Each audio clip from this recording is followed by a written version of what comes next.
After several days in a row of sunshine and warm weather in the 70s, starting to see some changes on the horizon. Starting with tonight, you can see on Exact Track radar some clouds strolling in ahead of some showers starting to fizzle out a little in Iowa. That little swirl is an area of low pressure that's working its way closer towards us and could send some scattered sprinkles or some very light rain at times over the rest of this evening. Currently not seeing the rain affect too many locations. Freeport up next may get a raindrop or two over the next hour, and then by about 7 o'clock, a lot of this rain moves through the rest of our area. So check out Future Track. You can see that we do have the spotty activity really kind of taking hold across northern Illinois by about 7 o'clock. We then have a possible round of more sustained rainfall, so it might be a little more steady closer to Dixon once we get to about 10 o'clock tonight, and then after midnight we should be dry again. So looking at a little light rain as number one of two weather systems work through and really start to change up our weather and our temperatures moving forward into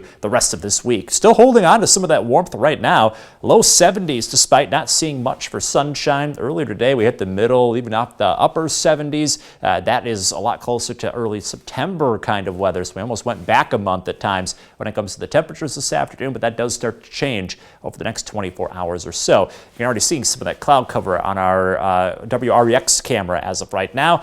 73 currently under a partly cloudy sky is where we see current conditions, but again, that changes over the next couple hours. 60s closer to sunset, a little drizzly or some light rain after about 7. Again, we get to about midnight. We should have drier conditions with warm temperatures. We stay in the 50s overnight. That may be one of the last nights we have this warm before things really switch up once we go into tomorrow night. That's as this next cold front coming in from Canada drags in some pretty chilly air. It's not unheard of for this time of year, but when you go from the 70s to the 50s, that is a pretty harsh transition. During that transition, that next cold front from Canada could send in some spotty showers by late tomorrow morning. In the afternoon, seeing more scattered activity, and yes, may even hear a couple rumbles of thunder at times after about 2 o'clock. That's as that cold front starts to spark up that scattered shower and possible thunderstorm activity. That'll continue into tomorrow evening, and then we dry out from there in time for Friday, but Friday looks a lot different.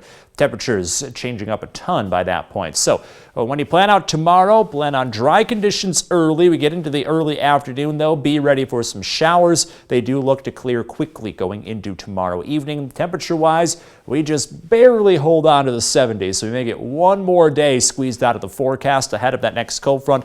Looking a little breezy, winds mainly out of the north, gusting to 30 miles per hour, starting to blow in that colder air. And we drop about 20 degrees, 70 to 52 on Friday. Friday night down below freezing. We're staying in the 50s for the start of the weekend, but we do see some sunshine and a warming trend kicking back in. 60s by the end of the weekend. Next week, 70s around the corner. So we're not done with those just yet. We'll see them early next week. More showers possible on Wednesday, and that means in your most accurate 10-day forecast, another drop is around the corner, so we'll kind of repeat this week's weather for next week. Early week warmth, late week chill, temperatures back to the 50s, upper 30s at night by the time we get to the end of next week. Derek and Brittany. All right, a chilly few days ahead, Alex. Thanks.